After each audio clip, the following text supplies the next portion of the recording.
हम दो चीजें कवर करने जा रहे हैं। पहली चीज को बोलते हैं राउटिंग पैरामीटर्स, जिसमें दो टॉपिक आते हैं, रिक्वेस्ट एंड रेस्पॉन्स। तो पेंट ओपन कर लेते हैं, इनको समझ लेते हैं। तो आज का जो हमारा टॉपिक है उसका नाम है राउटिंग पैरामीटर्स, जिसमें दो टॉपिक है हमारे पास। पहला है रिक्वेस्ट और दूसरा है रेस्पॉन्स। ओके, पहले ये देखते हैं राउटिंग पैरामीटर क्या होता है या राउटिंग क्या होता है।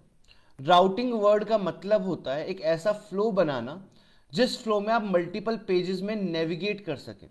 मतलब अगर आसान भाषा में बोला जाए तो एक पेज से दूसरे पेज पे जाने के लिए जो लिंक जनरेट होता है या यूआरएल जो क्रिएट होता है, उस पर्टिकुलर चीज को हम राउटिंग कहते हैं। ठीक है, अब राउटिंग करवाने के लिए दो तरह के पैरामीटर की जरूरत पड़ती है। पहले का नाम है रिक्वेस्ट और दूसरे का नाम है रेस्पॉन्स। तो एक बार के लिए हम इनको लिख लेते हैं यहां पे। फॉर एग्जाम्पल मैं बात कर रहा हूं रेस्पॉन्स की, और दूसरा जो पैरामीटर है उसका नाम है रिक्वेस्ट। अब ये चीज समझ लेना कि रेस्पॉन्स जो है वो सिर्फ सर्वर जनरेट करते हैं और रिक्वेस्ट जो है वो क्लाइंट जनरेट करते हैं। ठीक है, जैसे एग्जांपल दूं, हम नोड.जेएस पे काम करते हैं। तो नोड.जेएस जो है ना वो एक सर्वर साइड लैंग्वेज है। तो नोड.जेएस के कोड से सिर्फ और सिर्फ रेस्पॉन्स जनरेट हो सकता है, रिक्वेस्ट जनरेट नहीं हो सकती ना। रिक्वेस्ट जनरेट करने के लिए आपको क्लाइंट साइड लैंग्वेज यूज करनी पड़ेगी जो कि जावास्क्रिप्ट है ना। तो बेसिकली रेस्पॉन्स जो जनरेट किया जाता है वो किया जाता है सर्वर से, और रिक्वेस्ट जो जनरेट की जाती है वो की जाती है क्लाइंट से। अब बात मेरे सामने ये आती है कि रिक्वेस्ट और रेस्पॉन्स किस तरीके से काम कर रहा है हमारे कोड के अंदर। हम यहां पे लिखते हैं रेस्पॉन्स डॉट सेंड। अब यहां पे अभी तक मैंने रिक्वेस्ट नाम की चीज को तो यूज किया ही नहीं है। तो यहां पे रिक्वेस्ट क्या किया आपने, जब आप एक यूआरएल पे कुछ इस तरीके से हिट कर रहे हो ना, दिखाता हूं। आप एक यूआरएल पे गए और यहां पे आपने बोला /about। ये एक तरीके से आपने रिक्वेस्ट डाली है कि आप अबाउट पेज खोल के दें।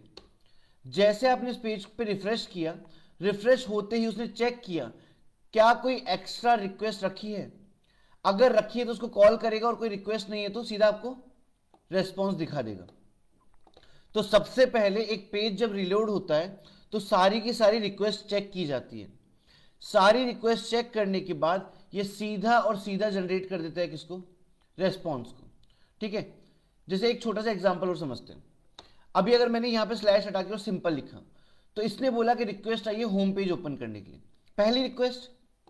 अब दूसरी रिक्वेस्ट पे काम करते हैं। मैंने यहां लगाया question mark, name equal to, और यहां लिखा स्मिथ, इस तरीके से। सही। तो एग्जैक्टली हुआ क्या, इसने इसके बाद दो रिक्वेस्ट है इस टाइम पे। पहला तो होम पेज खोलना है, और दूसरा ये नेम नाम की जो भी चीज जनरेट हुई है इस पे काम करना है। ठीक है, तो हम जाते हैं हमारे पेज के ऊपर। पेज पे जाने के बाद यहां पे होम पेज पे हम लोग लिख लेते हैं console.log रिक्वेस्ट डॉट, क्या लिखा है, रिक्वेस्ट लिखा है इस बार। ठीक है, यूआरएल में जो भी चीज आप लिखते हो उसको क्वेरी कहा जाता है। ठीक है, तो मैंने लिखा रिक्वेस्ट डॉट क्वेरी। ओके, जब मैंने रिक्वेस्ट डॉट क्वेरी लिखा यहां पे, मेरा नोड1 रिफ्रेश हुआ। अब मैं यहां पे जाता हूं और यहां पे एक और चीज लिखता हूं, डॉट नेम, सेव किया, नोड1 वापस से रिफ्रेश हुआ। सो बेसिकली टास्क क्या हो रहा है, यहां पे कंसोल पे रिक्वेस्ट तो जनरेट हो ही रही है। ठीक है, इस वजह से नोड1 रिफ्रेश हो रहा है, हमारी एरर कुछ नहीं आ रही, इस वजह से बेसिकली हमको कोई एरर नहीं दे रहा है। ठीक है, अब एक काम करते हैं, एक बार ये जो स्मिथ लिखा है हमने इसको इन्वर्टेड कॉमा से हम बाहर निकाल देते हैं इस तरीके से। सही। तो आप यहां नीचे देखना कंसोल के ऊपर, मैं थोड़ा सा एनलार्ज करता हूं कंसोल को। यहां पे आपको एक नाम प्रिंट हो गया स्मिथ। ठीक है, मैं यहां पे जाता हूं, इस नाम को मैं चेंज कर देता हूं और करता हूं जॉन। एंटर प्रेस किया, रिक्वेस्ट गई, रिक्वेस्ट आती है, रेस्पॉन्स मिला है, देखो दिख रहा है जॉन। अगर मैं नेम नहीं लिखूंगा तो मेरे को दोनों चीज मिलेगी, वेरिएबल का नाम भी मिलेगा और साथ में उसकी वैल्यू भी मिलने वाली है। ठीक है, वो सिर्फ किस में मिलती है, रिक्वेस्ट डॉट क्वेरी के अंदर। सही। सो इस तरीके से काम करता है हमारे रिक्वेस्ट और रेस्पॉन्स पैरामीटर्स। आ गया, देखो यहां पे नेम आ गया है और एक जॉन करके नाम प्रिंट हो गया है। तो अगर आपको कोई रिक्वेस्ट गेट करनी है कि रिक्वेस्ट क्या भेजी जा रही है पेज पे, रिक्वेस्ट क्या दिख रही है, तो आप उसको यूआरएल पैरामीटर से गेट कर सकते हो, इसको बोलते हैं यूआरएल पैरामीटर। इस पैरामीटर में आप लगा सकते हैं रिक्वेस्ट डॉट क्वेरी करके, और जो भी आपने वेरिएबल का नाम लिखा है वो नाम आप यहां पे डाल सकते हैं। देखो जब हम सेव कर रहे हैं ना, तब नोडमोन हमको कुछ प्रिंट करके नहीं दे रहे हैं, क्योंकि रिक्वेस्ट पेज के रिलोड पे कॉल होती है। जैसे मैं जाऊंगा और पेज को रिलोड करूंगा, रिलोड होते वो कॉल हो जाएगा और वो आंसर दे देगा मुझे। तो आई होप आपको समझ में आया होगा। रेस्पॉन्स तो मैं आपको पहले बता चुका था कि रेस्पॉन्स क्या करता है, कैसे प्रिंट करता है वैल्यूज को, पर होपफुली शायद आपको रिक्वेस्ट भी समझ में आया होगा।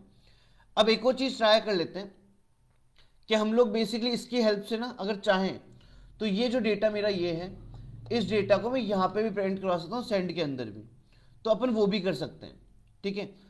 पर उसके लिए बेसिकली ज्यादा कुछ करना नहीं पड़ेगा। आप सिर्फ यहां पे जाएंगे, इस प्लस, इस इक्वल टू के आगे यहां पे जाके प्लस लिखेंगे, और प्लस लिख के आपका ये जो पैरामीटर है, इस पैरामीटर को पास कर देंगे यहां पे। प्लस मैंने यूज किया कॉन्केट करने के लिए। अब जो मेरी वैल्यू है वो कहां दिखेगी, इस जगह पे दिख रहा है। मैं जहां यहां से जाता हूं, वैल्यू चेंज करता हूं, यहां पे स्मिथ आ गया। बेसिकली टास्क को कहा जाता है कि रिक्वेस्ट पैरामीटर में कोई वेरिएबल क्रिएट करके हमने इसको गेट किया है कहां पे, वेब पेज पे, और ये काफी हद तक इंटरव्यूज में पूछा जाता है। सो होपफुली आपको समझ में आया होगा। Thank you so much.